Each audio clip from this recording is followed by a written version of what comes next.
This is Gestoras. El episodio de hoy es en inglés. Today's episode is in English. Gestoras honors the work of Latina and Latin American women-identifying arts and cultural managers, sharing their stories of success, resilience, and lessons learned. It serves as a platform for them to shine and to inspire others to pursue their dreams. We contribute to the inclusive and non-discriminatory development of cultural management throughout the Americas by giving voice to silenced human stories and supporting creativity in the field of arts and cultural management. I'm Jimena Varela, and today I'm welcoming Sharon Cruz, the founder of the Afro-Latino Education and Arts Collective and the visionary behind the Afro-Latino Cultural Fest in Los Angeles. She has built spaces where Afro-Latino identity is protected and celebrated. In this episode, Sharon takes us all the way back to a 4-year-old girl standing on a coffee table in her mother's wig, belting Diana Ross into a hairbrush, to the stages of the Afro-Latino Cultural Fest. Everything Sharon has built, the advocacy, the education, the music, the organizing, flows from that same source. A deep, unshakable need to be seen and to make sure others are too. This was our conversation.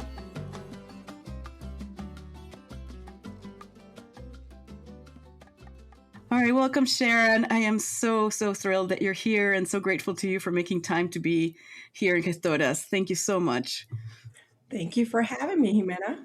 It's very exciting. And as I told you when we was researching your work, you've made me go down so many rabbit holes and learn so many interesting things. And I'm very excited for our audience to hear from you and to learn from you as well. For listeners who may be meeting you for the first time, I'd like to start out by asking you to describe yourself in your own words. So if someone asks, who is Sharon Cruz? How do you like to answer that beyond your job title? Friend, advocate, cultural lover of all things culture, humanitarian, class clown, most definitely, which is how I got into all of this because I don't shut up in certain spaces.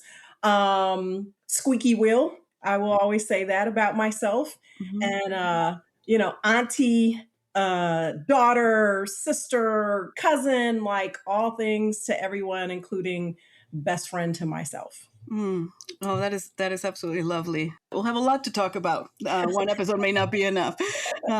So let's talk back to your origin story, to how things started out for you. And I'm especially interested in little Sharon. When you were a child, do you remember the first moments or experiences that you felt really connected to art, to music, to performance? Absolutely. So one part of my family is African American, all church pastors, pianists, gospel singers on one side of the family, and my Puerto Rican side of the family are alguineros, cuatro players, conga players. And so the family on both sides has always been very musical. I learned to dance salsa probably at the age of 5, standing on my grandfather's feet in the living room, And so music has always been part of my life and my family's life. And I remember a moment specifically when I knew that music was a calling. I was 4 years old. And back then, my parents were listening to all the oldies but goodies, the 1960s music. And I remember I fell in love with Diana Ross and the Supremes. And so back then, Baby Love was out, the song Baby Love. And every kid loves any song that says baby in it, even though we don't understand. It's a theme song. It's a theme song for that age. It's a theme song. And I remember watching Soul Train back then at 4 years old with Diana Ross and the Supremes performing, and everybody had their Afro wig on, and my whole family had Afros except for me. Mom always put my hair in braids. My brother had an Afro. My daddy had an Afro. My mom had an Afro. And my mom kept Afro wigs. So I specifically remember I knew how to put records on the hi-fi stereo. And so we had the 45 record of Diana Ross and the Supremes in the living room with a coffee table and a big mirror over the hi-fi stereo. Went and got my mom's Afro wig, got a brush for a microphone, stood on the coffee table, put Diana Ross and the Supremes on, and was literally that's amazing. Baby Love at 4 years old in front of the mirror. Are there any pictures or recordings of this? I don't, but I specifically, the core memory was that my mom had been watching me from the kitchen out the side of her eye, and next thing you know, she let me go for a little while, and then she said, "Get off my coffee table before you hurt yourself, and give me back my good wig." But So, you do it. but she let But me you do do it. it. Next thing you know, I may have a photo of me on a Bugs Bunny drum set at Ooh, like 6 years old. So she started getting me little instruments, and it was like this little kid's Bugs Bunny drum set. But yeah. that's my earliest core memory of love for music and performing. That's really beautiful. I love that your mom let you do your thing and then said, "Okay, now we stop." So you always grew up in this environment of performance and music and joy and creativity. Aside from your mom, right, were there other people that you remember were particularly important in terms of supporting you, supporting your development as an artist, opening doors for you? Absolutely. Well, even through elementary school, going into high school, it was the era of, MTV and all of those things. So our schools were always doing talent shows and lip sync talent shows. And I went to Catholic school of all places. And, I was in love with groups like Shaka Khan and Lisa and all of those individuals. And so I Mhm. was just always joining every single talent show I could get in. And so the teachers would always recognize that I was talented. I didn't know I was talented. Mhm. I was just doing it because it was fun. Mhm. But next thing you know, I'm in the sixth grade and getting called into the eighth grade class because the eighth grade performers didn't have their stuff together. And the teacher was like, let me show you how to perform. We're going to bring Sharon Cruz for the sixth grade class. And I taught the Whoa. stage present to the eighth graders, like, no, you've got to do it like this. And I didn't know what I was doing, but I was just, whatever they saw me when they would see me perform, that was just, Whoa. So yeah, you're natural. So you like were born, one of those people who's just born absolutely. performer, just a born performer. That's amazing. So this sounds like one of those moments that you felt seen, right? That you were seen for your talent and for what you were. What about when you were developing, when you were growing up, and when you be coming into adulthood, making this your career? What other Sure. moments did you have? Other moments where you felt like they see you? Absolutely. So, always practicing singing. I started writing poetry and songs as early as like maybe 10 years old. So I was Mhm. always in my room belting my lungs out to every song that I can learn, whether it was a Hector Lavoe song or a Mhm. Spanish song. So I was training myself to speak Spanish. And my dad was always, shut up, noise, because I'm just singing and I have a Right. big voice too. So I'll never forget. He's always telling me to shut up, shut up, shut up, shut up, shut up. Mhm. So when I was 17, this is when I went into starting to rap and do bilingual rap. Right.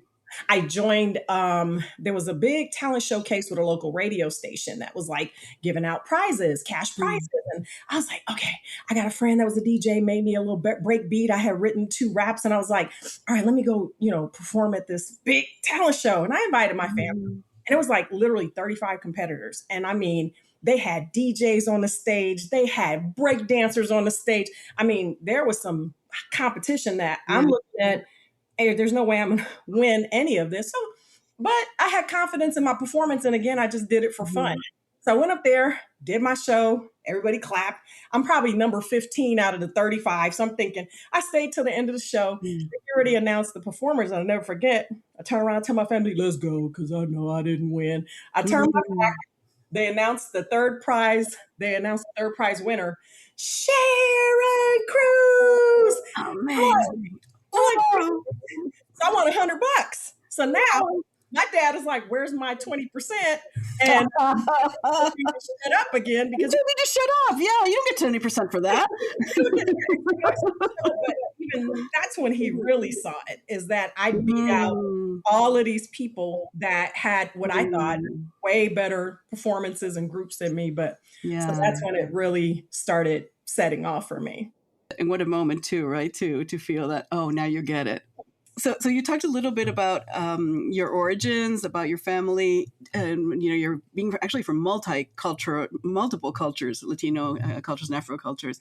How do you think that those identities shaped the way that you began to see performing opportunities, that you began to see cultural spaces, representation? How did that come into play for you? Sure. So, very difficult growing up, obviously, one being multicultural, especially growing up in South Central Los Angeles, where Hmm. the Latinos is predominantly Mexican. Most people back then didn't know what a Puerto Rican was. They thought if I say I'm part Puerto Rican, they're like, oh, so you African American and Mexican. They thought that's what made up a Puerto Rican. So even our culture wasn't really understood. And so it was always my introduction, honestly, to like culture and cultural preservation was attending the Puerto Rican festivals that we would have in LA.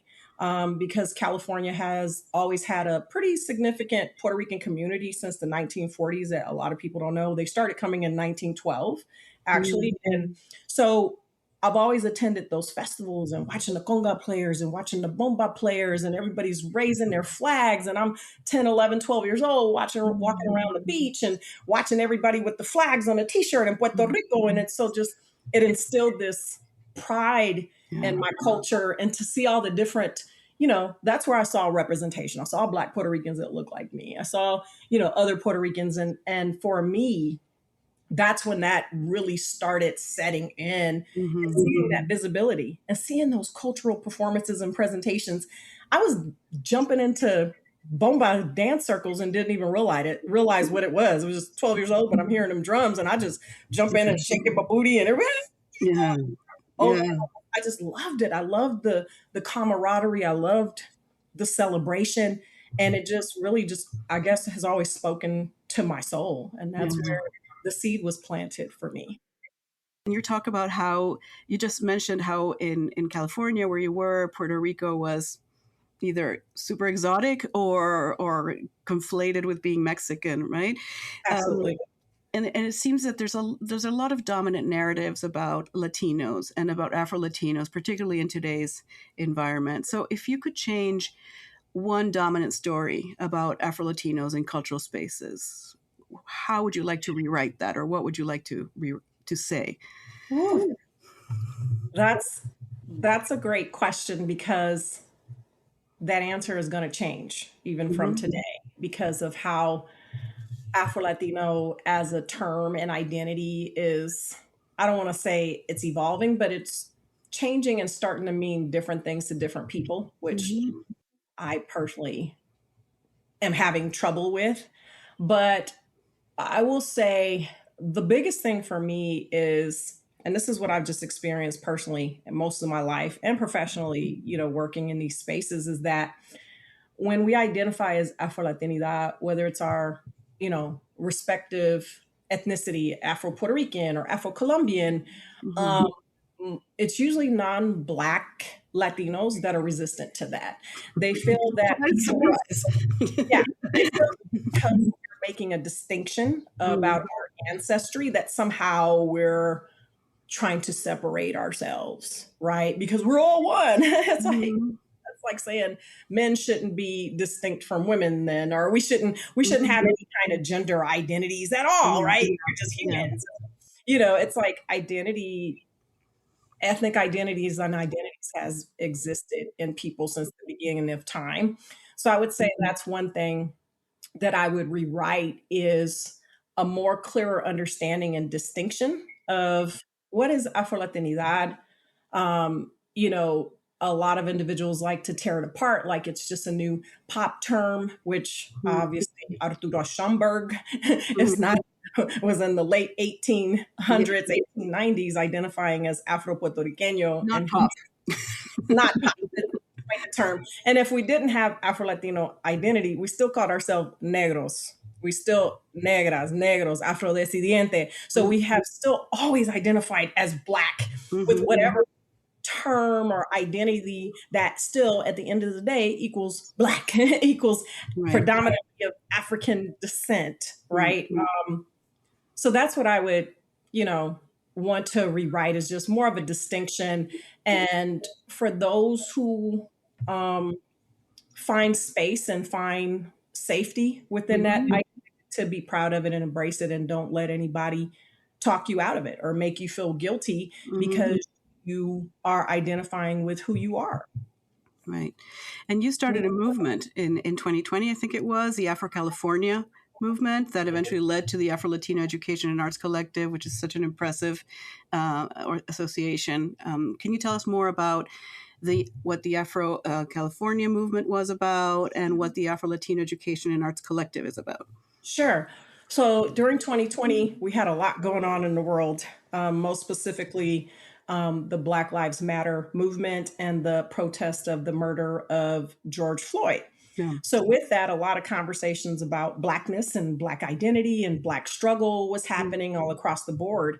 And I was part of a Puerto Rican community Facebook group that's in California, and I won't name it, but Mhm. it had a pretty sizable following. Now, I've been following that page for about 5 years. They had about close to 100,000 followers.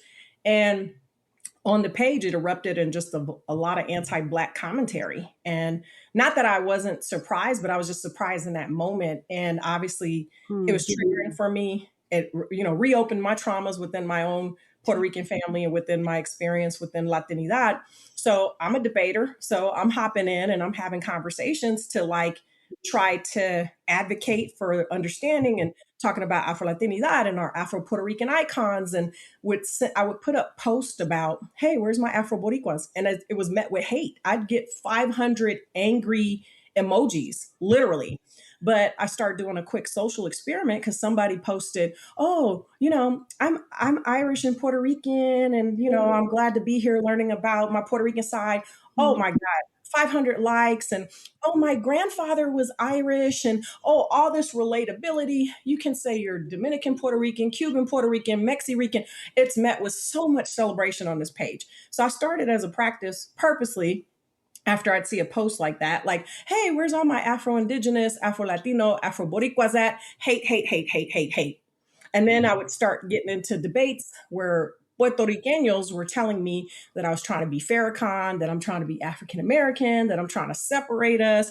Afro is a hairstyle, just every derogatory, stupid thing you can think of. But my debate skills are unmatched. So I started like, let's talk about colonialism. Let's talk about blanqueamiento. So I'm educating them. They're still resistant.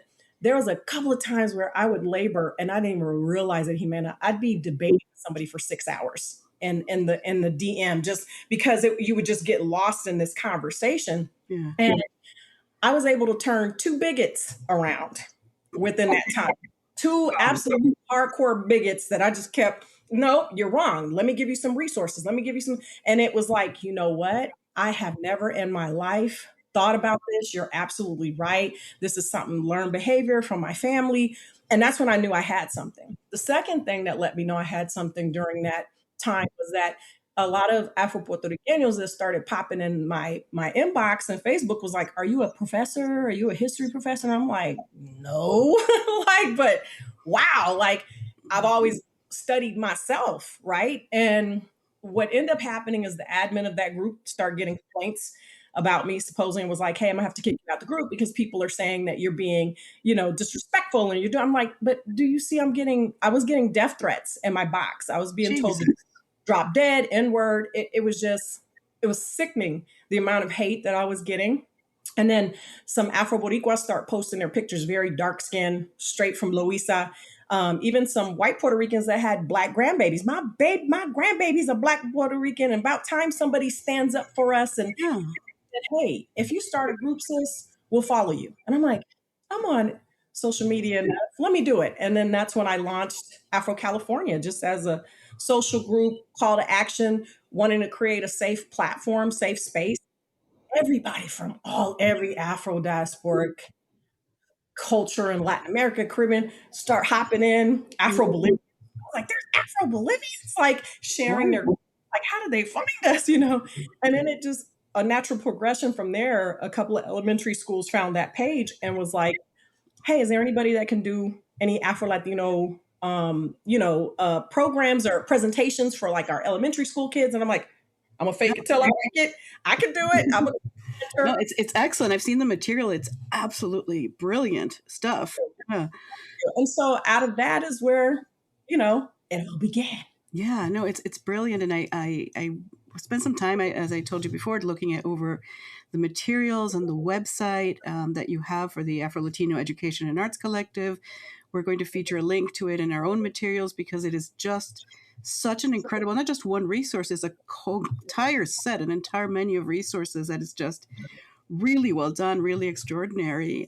So But it came from this. It was in a way a response to all this hatred that you were getting, all this verbal violence that you Absolutely. were getting as an exercise in educating people, right? So, Absolutely. and this kind of verbal violence that you're discussing, right, and these death threats, these all horrific things that were leveled at you. Is that something that these years later? Is that something you still encounter in Yes. your daily work? Can you, Yes.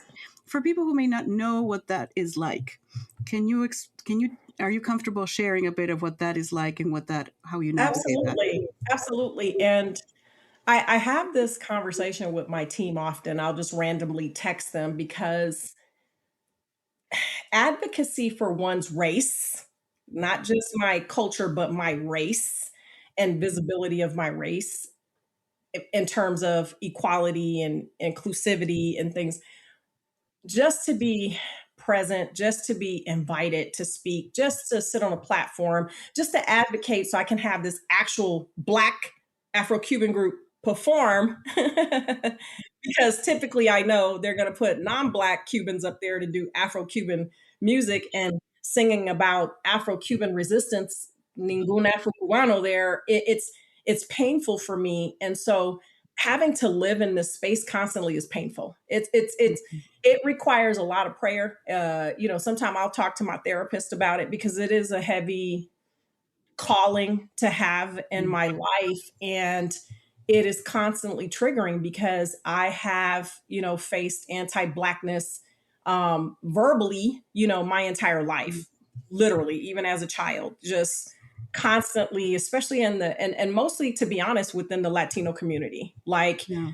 maybe I will face some level of colorism within the African American community, but it's not as visceral. It's never been visceral. It's never been Yeah.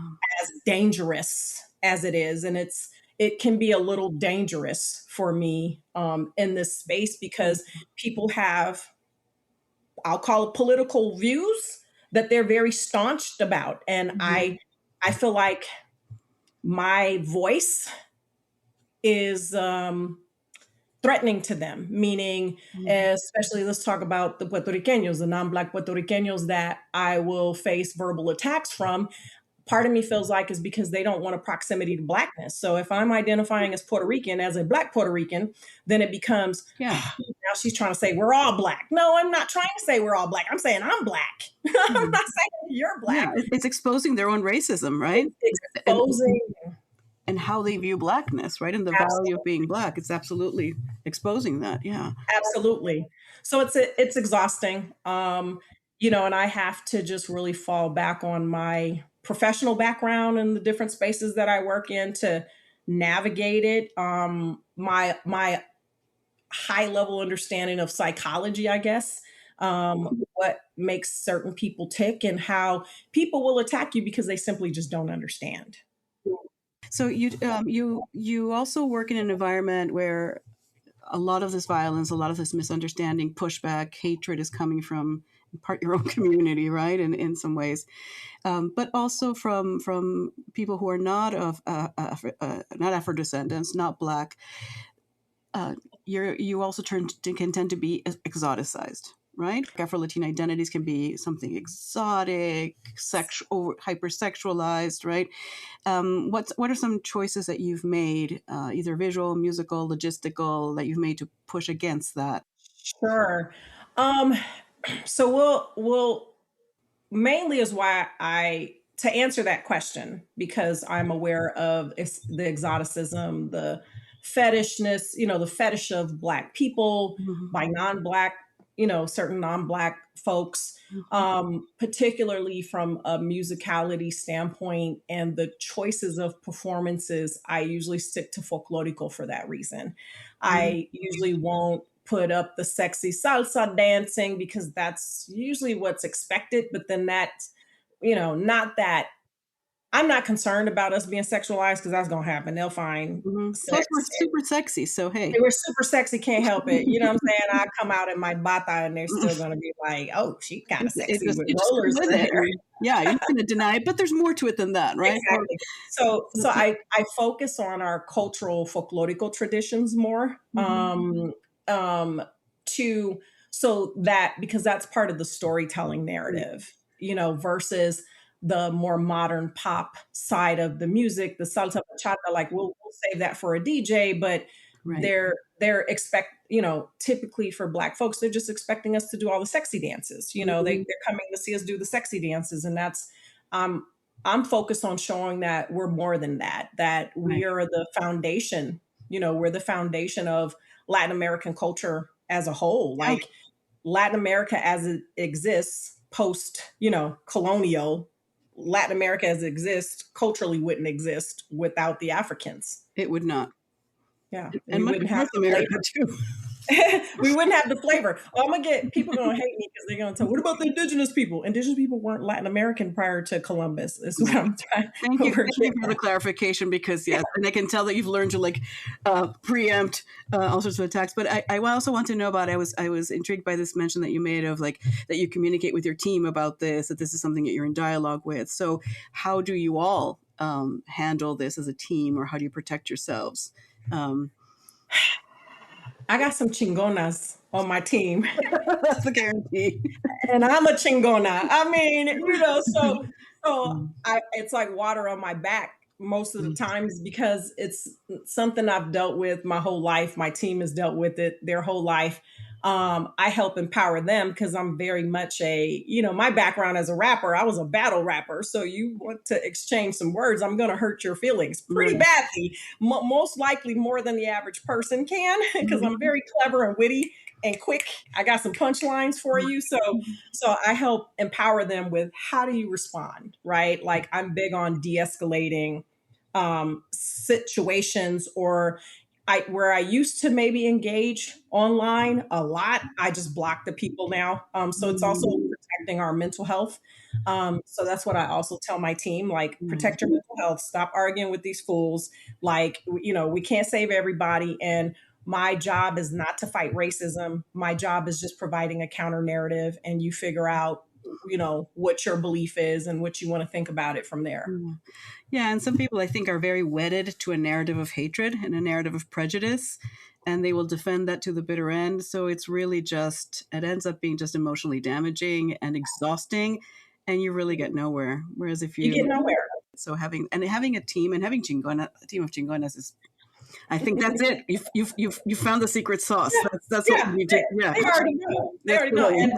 And I'll add for anybody listening, I'm also in my 9 to 5 life, I'm also a licensed private investigator. Oh my So gosh, I've been in that world for 30 unbelievable. years. So you come for me, I'm gonna find you. That's all I'm gonna say. Okay, I'm a fan for life. That's it. So let's turn towards these challenges and horrible things to things that are about joy and strength and leadership. So you created the Afro Latino Culture Fest. What is that? And who Oh, shows up and what is that about? ooh, Does it happen? listen. When's the next one too? Saturday, August 1st in downtown Okay. Los Angeles All right. at La So what Plaza is? de Cultura Artes. Yes. So Afro Latino Culture Fest just happened again. I strive to be the change I desire to see. So if I'm sitting around complaining about something that's bothering me, I've always been, okay, let me freaking do something about it in my space, because Mhm, I have to house that anxiety somewhere, mhm, right? I have to do something productive with it, or I have to let it go, or it'll destroy you from within. yeah. So true quick story. Where I live at next door, one of my neighbors, es un Mexicano. And one night they're having a party and they get super drunk. And next, 1 o'clock in the morning, he's on them. And I lived next door to them for several years. And one night they get super drunk and they're listening to their corridos and things. And I'm like, okay, not a problem. But then all of a sudden, randomly, they're turning on rap music like NWA and things that says the N word. And they're rapping along Mhm. with the lyrics, which I was shocked because I'm like, he's not that Right, tight, but let me see if right. he's going to say the N word in these lyrics. So it turns into they turn off the music. True story. 1 o'clock in the morning, him and whoever, maybe his cousin, they're screaming at the top of their lungs on a PA system. They're saying the N word. They're threatening all the Black people in the neighborhood. They're talking about cutting the throats of the Black men and raping the women. And so I'm sitting here, I sit up in my bedroom and I'm like, did I just hear that? And then I'm the only Puerto Rican on the block. They've met my dad. My dad has, built my fence, and the neighbors came out and talked to my dad. Dad's talking to them in Spanish, so they know I'm the only Puerto Rican on the block. So, true story. Next thing you know, on the microphone, he says, and F you Puerto Ricans, because y'all think y'all the N word too. So, listen, I got firearms in the house. I'm just saying, I didn't know if they were getting ready to come over the fence. I'm calling 911 because I'm like, hey, sheriff, this is going on because I don't know what's happening. Yeah. Like that hate crime, God. I had to pull up, and talk to them. So I was so mad because I was like, I own my home. There's no way I'm going to live next door to this. Like, what can I do? Because if I go talk to him and he says something ignorant, I'm going to go off. Like, how do I handle this? And literally, what came to mind was my art. I said, I'm going to get all my West African djembe drum players, my conga players, my DJ, my activist poets, and I'm going to throw a backyard boogie. And we're going to do African drumming for 6 hours. And I invited all my biggest homeboys that I have that are like Harley Davidson riders, 6'5" Black men, Jamaican men, Puerto Rican men, because my community loves me like that. And they pulled up, and I live pretty far. Everybody pulled up, and I invited about 20 friends and family members. And I just wanted to curate this experience. It was of resistance. And I'm going to drum you spiritually. I'm going to drum this energy out of my freaking neighborhood, right? Because I believe in the power of music and the power of the power of the drum. The drum talks. It's a war drum for me. Oh, yeah. And we're drumming, the djembe West Africans dancers are dancing, and my homegirl, who's Puerto Rican and Colombiana, she dances bomba. So she finds herself dancing to the djembe drum, and they're looking at each other like, you can dance this to that, and I can dance that to this. And it was all of a sudden they're looking at each other like the cultural connections and the African diasporic influences of each other. And even some of my family members, I'll never forget, because I served soul food on purpose and Puerto Rican food on purpose. Again, just it was like I have to invoke my ancestors in this space to protect me and to put down whatever this threat is happening, right? You're a genius. I went into the spirit with it. And so my Puerto Rican tío is married to a Mexicana. I love my tia Elena. But, she grew up very much just eating Mexican food and Puerto Rican food. I don't think she's ever had soul food in her life. So I'm watching her eat a plate of food with brisket and collard greens and mac and cheese with arroz con gandules on the side. And she calls me and she's like, Mia, come here. She goes, and she points at the plate and she goes, is all this food Puerto Rican food? I was like, no, Tia, why? She goes, because it's really good. So now, teachable moment. I was like, yeah, these are the African influences of African American soul food and the African influences of Puerto Rican food that you're tasting. That's why it goes well together. And so these moments were popping up in my head. Like, I'm having these teachable moments. My people are actually having some cross-cultural learnings. And my Jamaican friend was like, I didn't know y'all ate gandules. That's gunga peas for us in Jamaica. And I was just like, what's happening here? And true story, there was a moment where I stood back. The performance was happening in full. DJs even starting to jump. Boom, boom, boom, boom, boom, boom, boom. They were just jamming. And it was just everybody's dancing, laughing, having a good time. I walked into the corner of my yard and I looked and I just start crying. And I promise you, I felt like the ancestors started communicating with me. I almost want to cry because it gives me chills. And was like, this is going to be a festival. And I'm arguing. What you mean? Got too much damn shit to do already. What you mean it's gonna be a festival? Like I never thought I'd have a festival in my entire life. It's never something I thought I would do. That feeling stuck with me. A year later, it was like, I need to do something. I have to do something. So I created a pilot of about 100 people now with about 6 groups performing, and invited a lot of my high school friends who are Chicanas and their teachers. And they came up to me crying during the presentations and was like, Sharon, you're on to something. Our kids need to see this, please. And 2023 is when we launched the first Afro Latino Culture Fest, sponsored by the city of Compton. They gave us a chance, and it was just a huge, huge success. Attendees, grown Black Dominicans, were just coming up to me like, are you the organizer? I'm like, yeah. and they just start crying like, I've been in LA for 10 years and this is the first time I felt connected to community, and oh my God, you're onto something. A parent brought her 10-year-old son that she drove in 3 hours away because her son's Blaxican. Mm. And she said he saw my festival come across his Instagram and begged his mom, I don't believe there's people that look like me. I don't believe it. I want to go see it. And she went around to our different resource education tables and shared that story with them. And Mm. that to me was significant. And that's why we've grown from 20 people in my backyard to last year over 2,000 attendees at our Yeah. festival. Yeah, that's a beautiful, beautiful story, and how it came to you as a calling, right? And something that you kind of resisted, but no, it's once you find it, this is what I was meant to do. Right? This is what it, yes, It wouldn't let me sleep. I couldn't rest. yeah. It just well, we're in downtown Los Angeles now. So our vendor at our venue sponsor is La Plaza de Cultura y Artes, which is a Mexican heritage museum originally. Mm. And previously, the community viewed them as they're not very Black Latino friendly, and very Mexican centered. But the new leadership that they've had there the last several years, sought me out and saw that we were doing a festival and begged me, like, please, we want to bring the authenticity. Um, they allowed safe space for me to educate them. Like, y'all got to stop letting people that say they have an Afro Latino festival do events, and these people aren't Afro Latinos. There was some Pakistani dude doing an Afro Latino festival, and just slapping together a couple of dancers and getting 10 grand. You know what I'm saying? And I'm like, no. And so I help educate them. Like, that is so freaking insulting to us.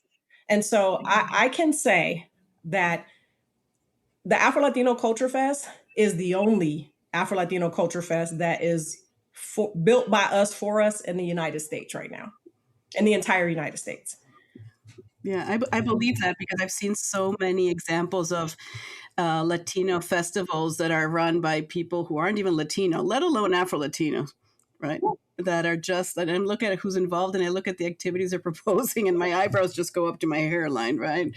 The intent, I appreciate the intent, but if you're not consulting with actual Afro Latinos on how we want to be represented, then you're cosplaying and, using us just for an exotic genre. Right. Let's talk about the skills set that you bring to this. So you are a private investigator, rapper, absolute strategic genius. What skills that you have turned out to be essential to not just to launch these initiatives, but to sustain them? And is there any kind of skill that you're like really surprised that you needed, but ended up being really important to the work that you Sure. do? Great, great question. So my heart has always been in the music. When I was a rapper, singer, songwriter, I was heavily in that business for a good 15 years. And I was mentored by Black activist entertainment attorneys that were wearing afros, smoking a blunt, making me read my own contracts, but genius minds, literally, like, we're in the hood and this is what they do. And but then I crossed over into, my profession is I'm a corporate security manager. And that's where I just kind of started out because that's what fed me. Mhm. And I grew up into, corporate management, executive management level, leading teams. And so I'll say the two things that I never thought would come together to help me in this space is one, my corporate side, which gave me structure, which gave Mhm. training on how to facilitate, how to put presentations together, how to talk to people about proposals and, where to look, where to go, how to lead a team, especially, as I'm building a team, like how do I manage? How do I encourage my team? How do I coach my team if they're not doing the right thing? Or I learned those skills from the corporate side. The side, I guess I'll say that I never thought I would use again is what I learned in the music business. It's like once I hung up the mic back then, Mhm. I thought it was all for naught, to be honest. Like I was like, I just never made it as a rapper. Ooh, that part of my life was fun. But then I've had friends that start asking me like, how the hell do you know how to put a whole festival together? Like, how do you, because I'm literally doing this by myself, like with a full-time job, and other responsibilities. Right. And it dawned on me and I cried one day because I realized I was like, this is all the muscle I built from the entertainment business of self promoting, networking, understanding marketing without realizing I went to business music marketing school Wow. for 15 years and didn't realize it. Right. That's where I learned contracts. That's where I learned how to present a performance contract, how to negotiate, different performances or what I'm doing. And that's the space that I never thought Right. would pay off for anything. That's how I can get on a stage and still host and make everybody laugh. That's how I can curate talent because I know talent. That's why the quality of my shows is noted. That's why the flow of the show is always complimented. Like, oh my God, this is so well organized. And I'm thinking, you just have no idea. Like, you think this is organized? Like, no. Yeah. But I'll say that's the part is that, as a rapper who was never signed and never did anything, man, those learnings became invaluable. And that's what is contributing to the success of what we're building today. So the festival and the organization, these are things that draw on your whole self and your whole history, right? And Literally. everything you've built, like it's all coming out in this festival. Oh, Literally. yeah. That's so I do want to add a moment. Can I add a moment you for can have you? whatever you want. So moments, check marks or benchmarks that I'll Mhm. say that lets me know the Afro Latino Culture Fest is become a flagship of Yeah. culture is what I'll say because it's helping us build a reputable brand that Mhm. can now become an ecosystem of other things. Right. But I forgot to mention at my first festival and when Compton sponsored me, I invited everybody I could, all my friends, all my family. And there was a moment, my sixth grade teacher, true story, who I became Facebook friends with. She was a very young teacher back then in Catholic school. She was probably like 22 years old when she was my teacher back then, right? So she's still a young woman.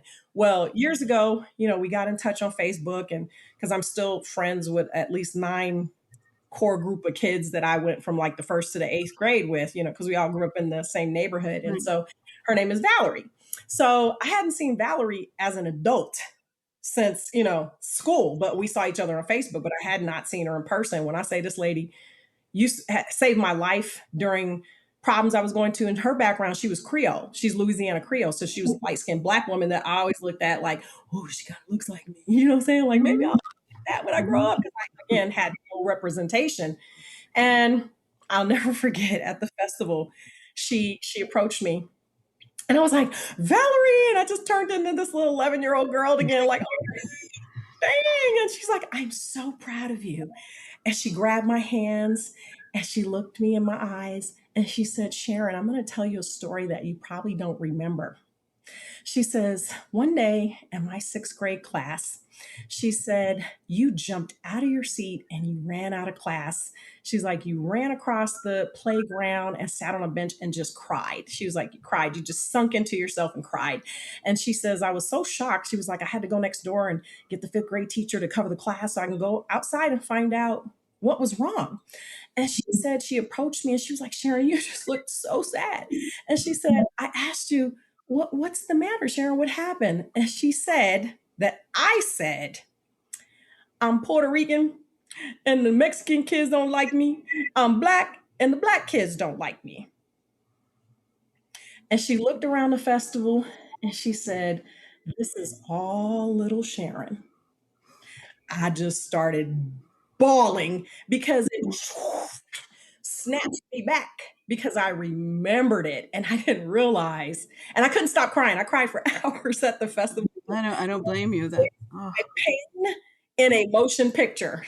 It literally was this is coming literally out of my pain. Like literally. And that's why all parts of me are authentically involved. yeah. Yeah. That was the moment for me that I was like, because again, I had no idea where this was coming from. Because I'll be 54 here soon. And I never thought in a million years that in my 50s, I was going to, engage in something like this. I just didn't know it's a fire that's been in me forever. And I always say things are divine timing Yeah. as well, Yeah. and I had an inspired thought. And I'm a believer that for all those, listening to this, if you have an inspired thought for anything, that you want to do in your life, write that book, start that business. Even if it don't work out, you're planting a foundation, right? Mhm. Because this is a seed that's been planted in me for a very, very long time. And this is almost like my diary on Yeah. display for everybody to read. Yeah.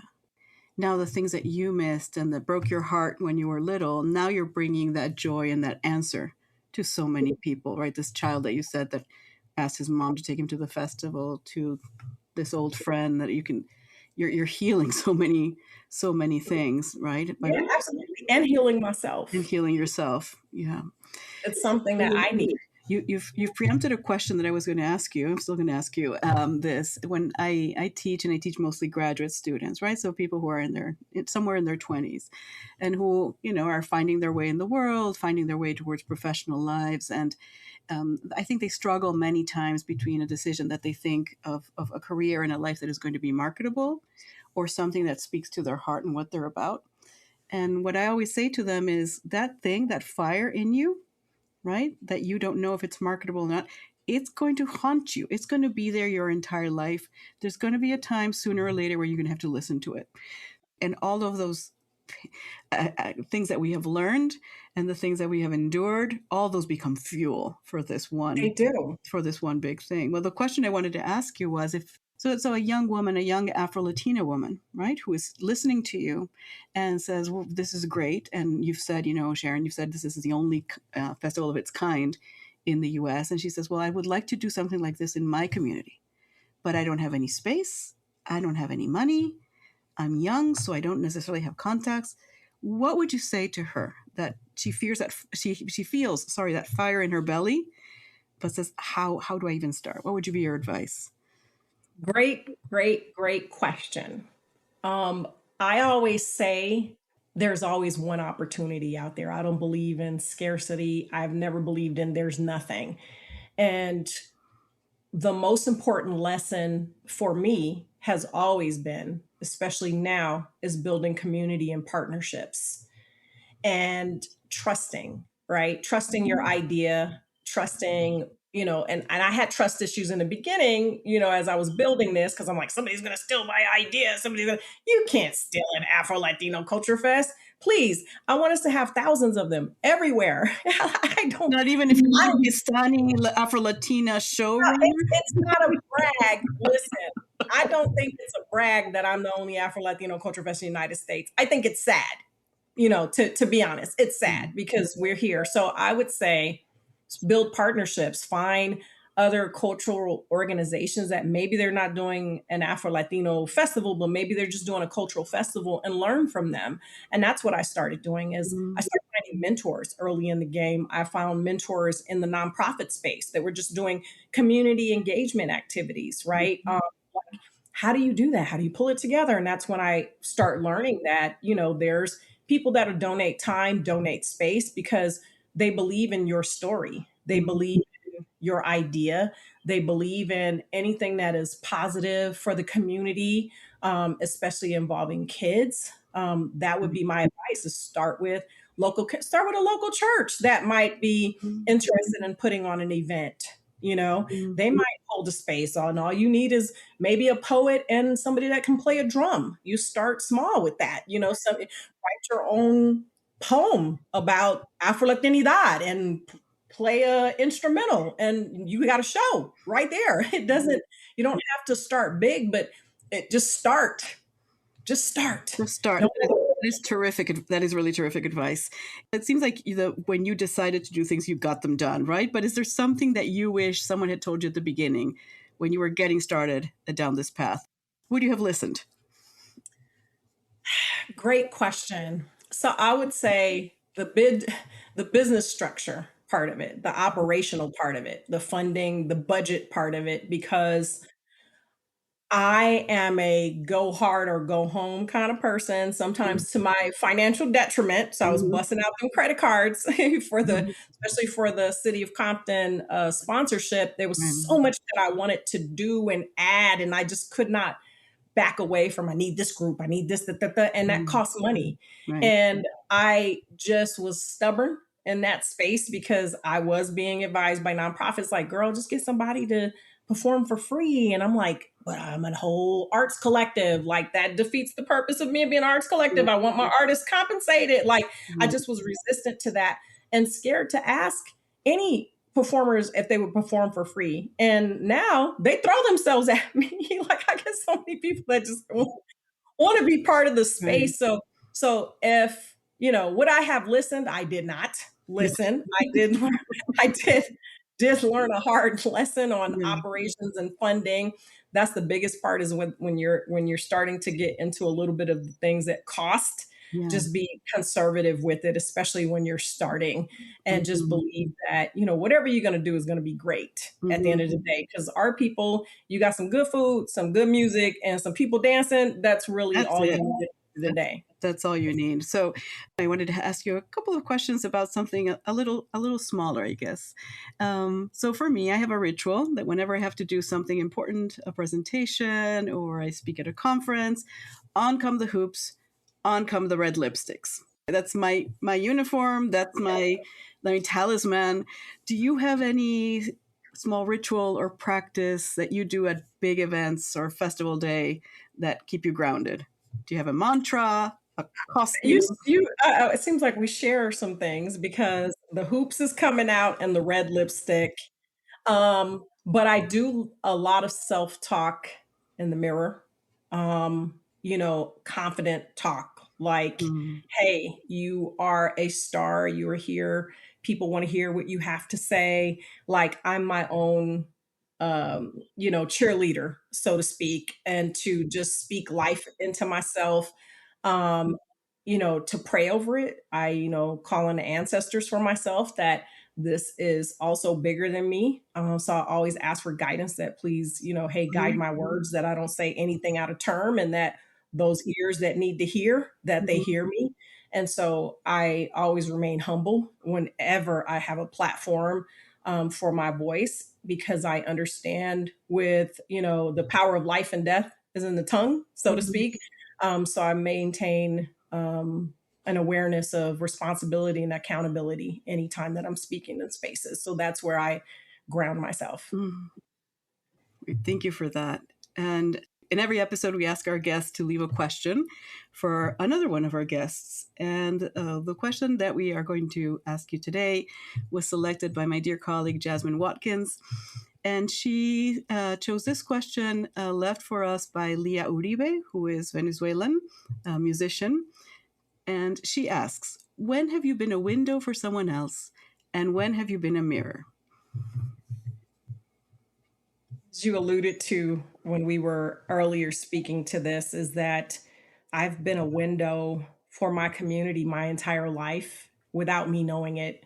My peers in school, where I've always peered out of a window to watch them, to see what may be needed, how I can support. I've always been a servant for the people. So when I think of window, I think of looking out, peering out to observe what's happening, right? And so I'll say for me, I've always been that window.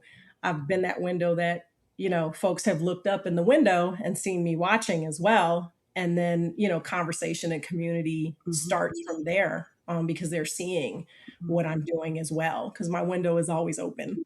mhm, um, Mirror for others, just being an active vocal Afro Latina my entire life has me being a mirror for others, where now I have not just Afro Latinas. I have non Black Latinas, Chicanas, different people that are, Latina women, white women that, young folks that look up to me, and they always like are like, wow, I wish I had the power that you had, and you're so strong. And I'm like, you talking to me tells me that you have that power and that strength, mhm, because mhm, power and strength means vulnerability, means being able to, express emotion, to compliment, to talk to people, to empower, to encourage mhm, other people. So I'll say, again, because it's not just about the work I've been doing, it's the work I've been doing my whole life, is that, I've been a mirror, even for myself. I'm a mirror for little Sharon that I didn't even realize. yeah. Yeah, and you're so right about that idea of if you can ask somebody about the power, it means that you recognize it, right? So it's somewhere in there. What question would you like to leave for someone else? What came to mind for me, and it may be a bit of a cliche question, but it's a question that honestly I've been pondering myself a while now, Mhm. is if you could go back to your younger self, Hmm. what would you say to your younger self now with the Hmm. woman that you are today? How would you encourage, coach, and counsel your younger self? Hmm. All right, we will ask it of someone else. Sharon Cruz, it's been an absolute joy and inspiration to talk to you. Count me among one more of your many, many fans. You are just absolutely extraordinary, and thank you for the work that you do, and thank you for sharing this with us here at Gestoras. Thank you for having me. I appreciate y'all. Shameless plug. Follow us at AfroLatinoCultureFest.com. Absolutely. And we are also going to be sharing all of the things that Sharon has mentioned, all of the links to these things. You'll find them in our Substack at historias.substack.com. Make sure to check them out. This is some really, really incredible work. Thank you very much. Thank you. This episode of Gestoras was presented by Jimena Varela and co-produced by Jimena Varela and Jasmine Watkins. The music is Por la Tarde by Equipo del Norte. The graphic design is by Itzel Vilches and Villa Silva. Research is by Ren Santamur and Karina Saik, and the audio editing is by West Franklin.